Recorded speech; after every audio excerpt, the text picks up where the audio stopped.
and gentlemen, welcome on stage your level 2 class!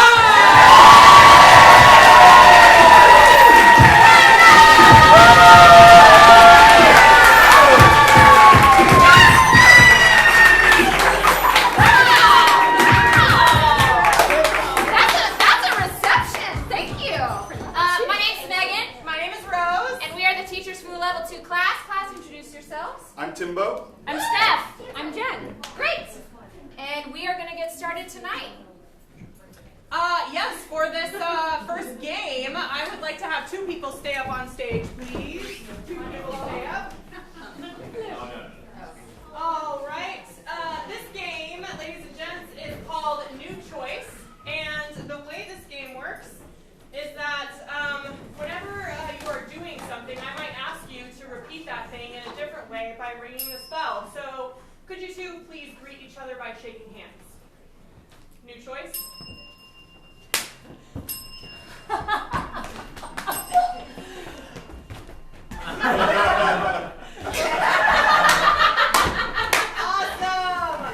Ladies and gentlemen of the audience, could I please get a suggestion from you of a place that might fit on this stage that these 2 characters could be in?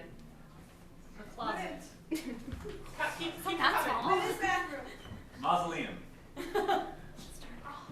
Let's do women's bathroom. All right, ladies and gents, we will have these 2 characters in the women's bathroom when the lights come up.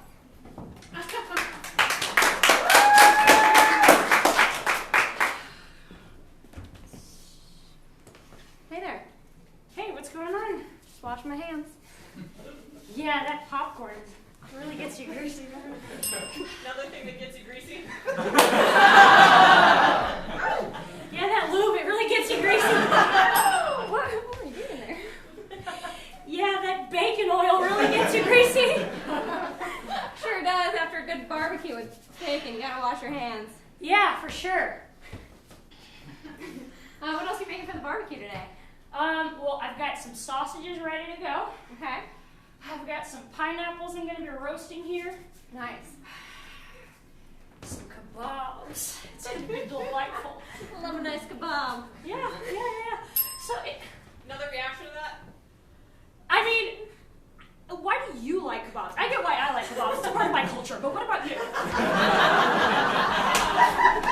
I like eating things on a stick. It seems fun. You seems Exciting. Adventurous. Clean.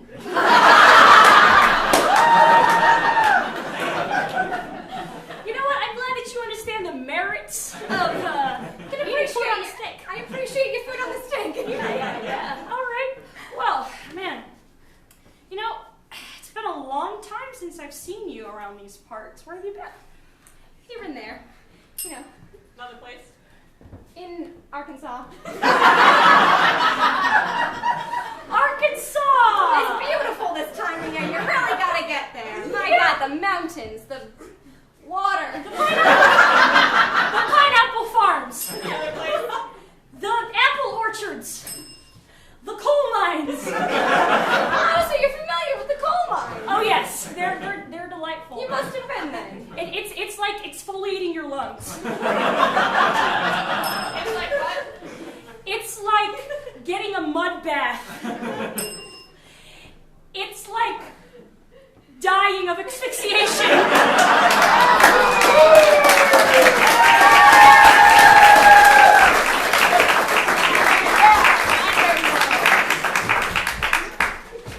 All right, for our next game, can I have 3 people, please? Oh, I only got 3. All of you.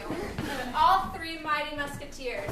So, for this next game, we're going to have some good, bad, and worst advice given. And each of the people that you'll see up here is qualified or not qualified in some way. What is a nonsensical thing that you would get advice on, like brushing your teeth or Taxidermy. Taking your nail polish off. taking your nail polish off? All right, great. So I wanna go into this a little bit further and combine these 2. We had taxidermy and nails. So I want to go into like nail care for taxidermy and creatures. Cool? All right, sweet. So we will see good, Stephanie will be doing good, Jen will be doing bad, Timbo will be doing the worst advice for taxidermy animals when the lights come up.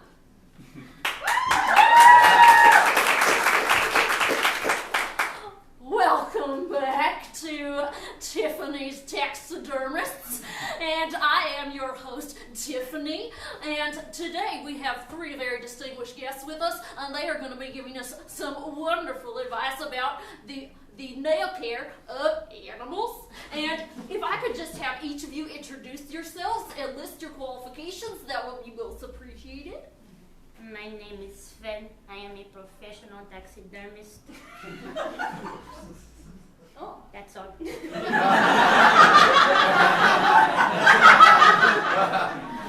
hello. My name is Pamela, and I've got some taxidermy on my wall, so I know how to answer these questions.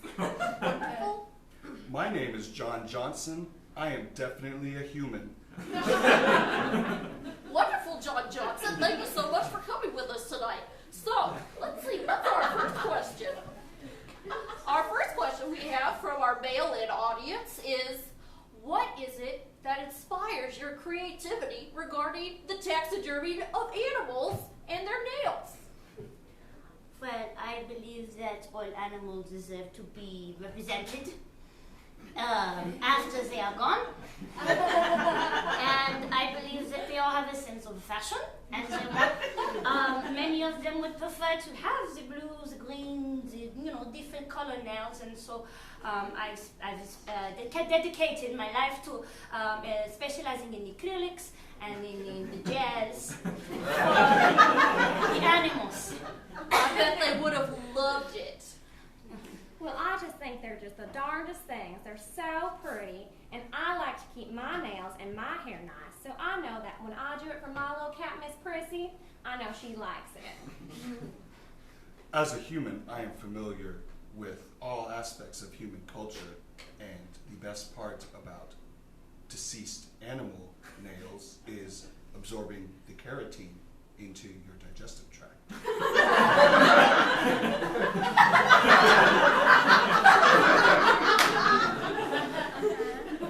John Johnson, I have no response to that. Okay, next question.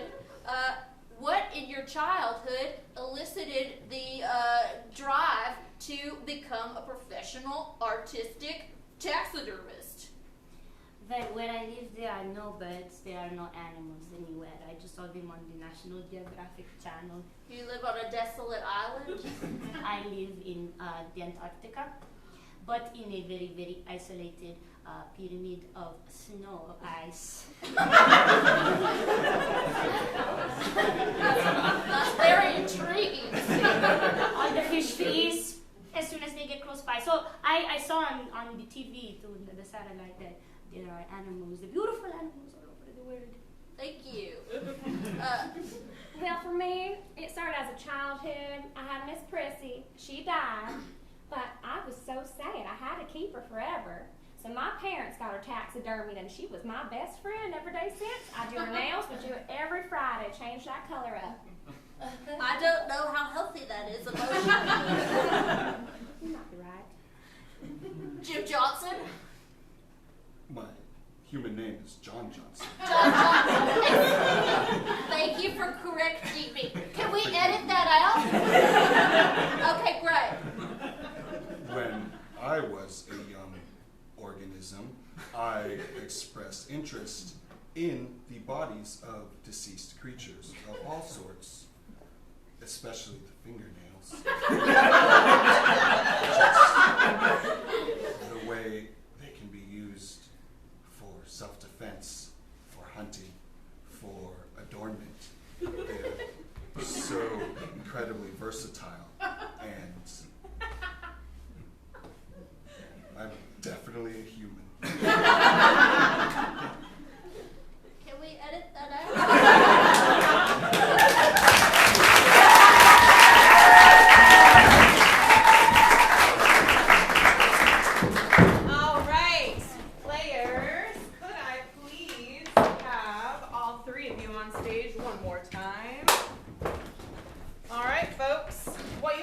to see here is a poetry jam. We are going to have Steph be the MC of our poetry jam. And these two, standing off to the side over here, are going to be a poet laureate from a country to be determined and her translator. So, ladies and gentlemen, could I get a suggestion of a country that this poet laureate is from? That doesn't exist. That doesn't exist, yes. It's fictitious.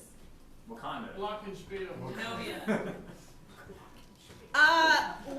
Let's choose Glockenspiel, okay? So you are from Glockenspiel, you are her translator, you are going to speak in gibberish, and right before she starts her poetry jam, you are going to come up and MC and intro her, okay? All right, let's give them a round of applause.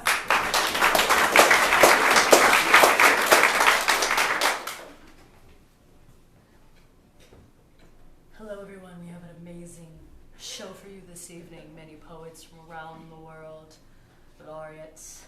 The first we're going to see up here is from the country of Glockenspiel.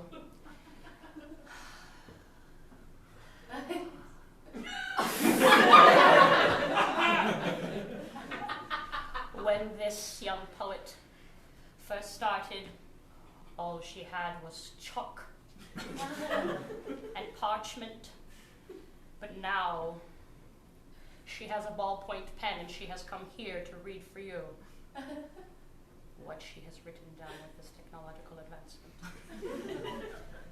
Presenting Shmirna Vangalium Harna.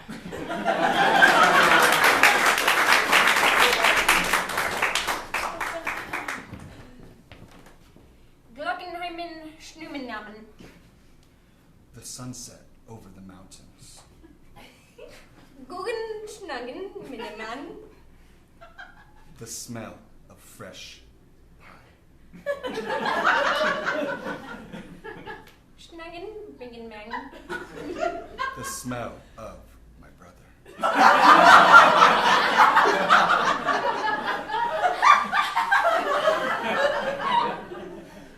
Guggen Schmingmang.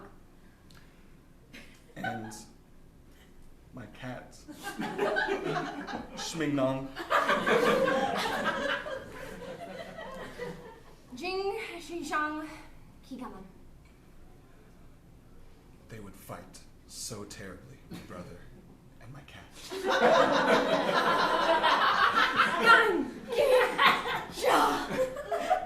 You shat on my laundry!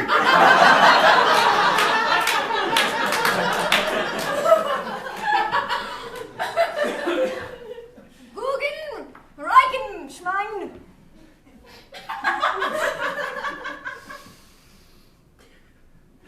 You forgot to feed me. Glacken Schmagen. Feeding me is very important. Schlagen Schmugen Wugen. As a cat, I don't have thumbs.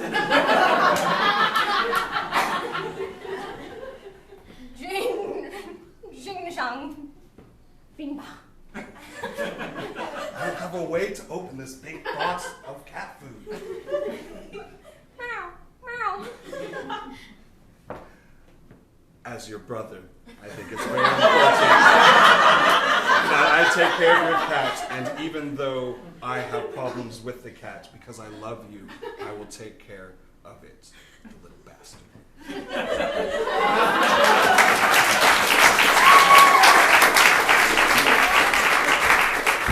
Wow, I want to read more literature from Glockenspiel. All right, can I have two people out, please? Two players. 1, 2, beautiful. So the scene we're about to see, each line will initiate with the following letter in the alphabet. So if we start on a letter. L. L, thank you. So if we start on a sentence that starts with L. Loved you in your improv show last night. My, what a great thing for you to say. No, I was talking to that person. Whoa, some shade on this thing. Turn up those lights. So can I get a suggestion of a relationship between these people that that would give them some inspiration? Frenemies. Coach. Veterans. Guardians in space? I'm not sure, but Guardians. in space. Okay. Of Yeah. any particular galaxy? Uh, Just space, all space. okay. You guys are veterans on Mars in a space station with gravity. Cool. Can I have a letter of the alphabet? J. J. Beautiful. Was she also saying J? A. Okay, dang it! I was like, you're on the same page. Okay, so we're gonna start with J. When the lights come up.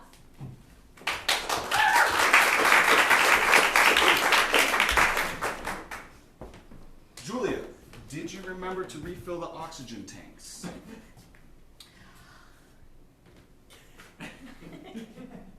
Knock, knock.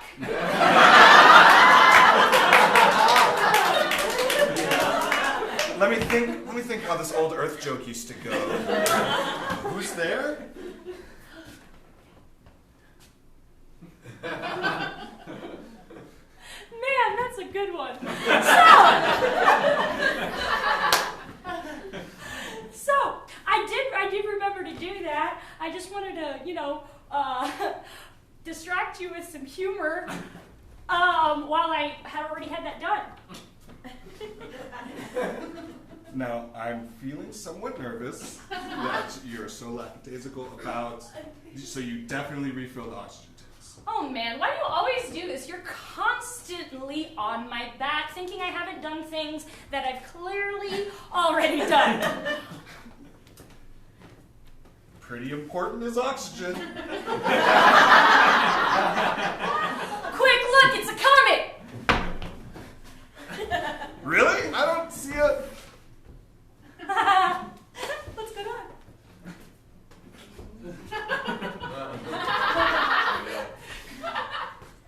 Something's going on. Something seems to be going on. Tell me about it.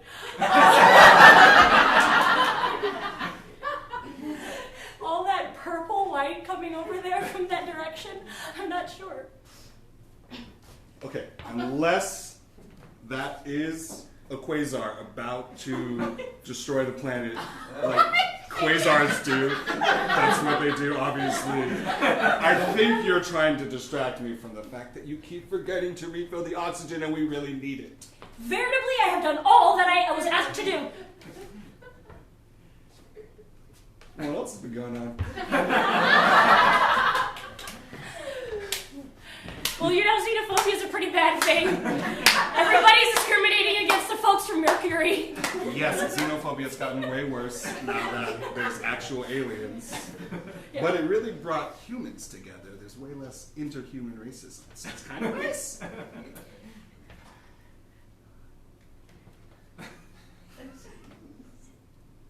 Zoos might be the answer.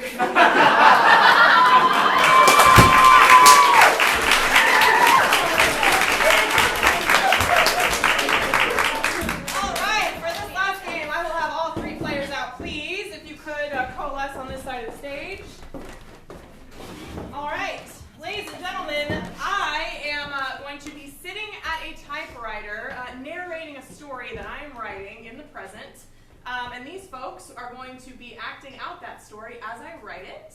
So, could you give me the title of a fictitious story that has not yet been written? Don't be shy. Don't be shy. Oh, right! Okay. Let's do it when the lights come up.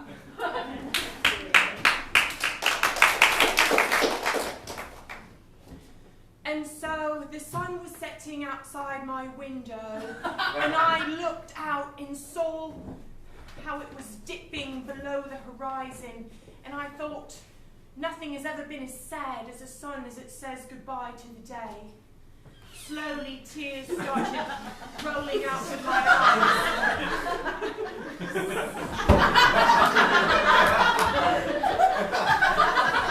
I turned round because I saw a commotion out the other window, and someone popped up in the window pane. What are you doing there? Just walking around, just seeing what's in people's windows. And without even asking permission, he came into my chamber.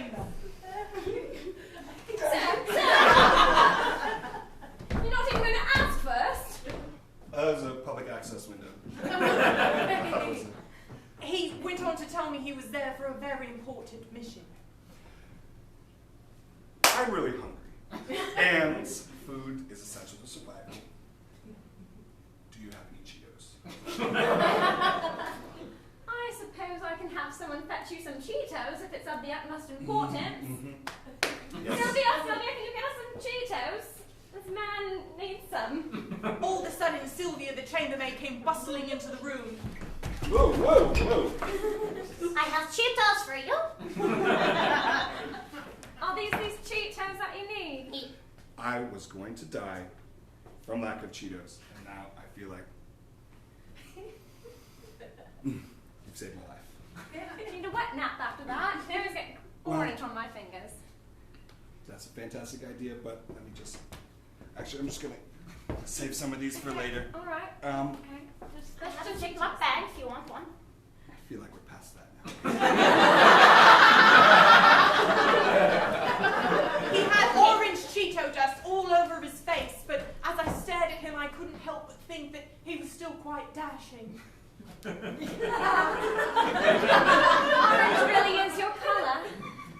Thank you. Orange doesn't look good on everyone. You pulled it off quite nice. Hope it gets stuck in your stubble a bit. Ah, yes, Cheeto beard. So, but no, she... Sylvia, careful. Do you still find me handsome even without a Chester beard? I mean, maybe you could just take one of these and just put it right there, right on your lip, like a little mustache. Like that. The thing was, his orange mustache was just the shade of orange as the sun as it descended below the horizon. And soon, where I was sad, all of a sudden I was quite happy. So happy that I never wanted this man to leave, and so I said to him, Don't leave! I was worried. I don't know if I could get through the window with all of this going Why on. don't you stay? I have endless supplies of Cheetos. So, you do such good work, Sylvia. It's wonderful. She really is brilliant. Well, I mean, an offer like that. You sure you're not worried about just a random man who walked through the window living in your house forever? I think it's quite romantic, honestly. I have to agree. That's why I do it.